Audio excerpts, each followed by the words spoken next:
My name is Narayan Pant. I'm a chaired professor of leadership development at INSEAD.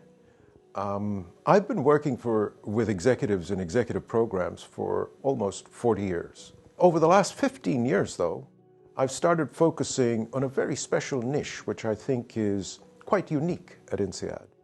And that's the following. At very senior levels in organizations, it's very rare to find leaders who don't know what they should do. What's much more common is to find leaders who don't always do everything that they know they should. Now, this is remarkably common. However, in such situations, to sit people down in classrooms and tell them what is good strategy or marketing or leadership proves to be not a very good use of time because most of the people in the room already know that. What's much more helpful is try and get them to understand what gets in the way as they try and execute on these sort of changes. I use a very specific adapted cognitive behavioral approach. And this involves first building the awareness of leaders. One, about how they're coming across to people.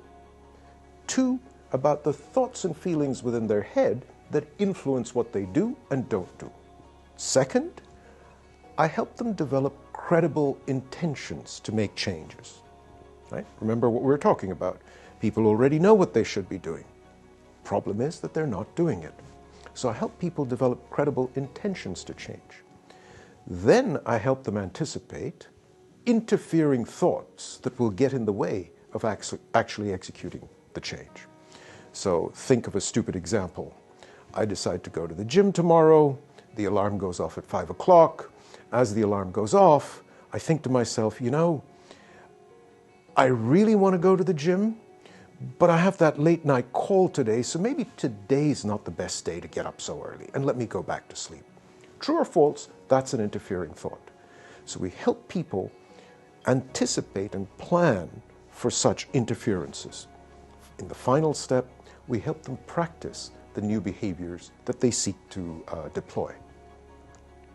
Through this process, we bring very senior leaders to a valuable experience where they end up making the changes that often fall to the back burner, fall by the wayside, but important changes that are critical for them and their organizations.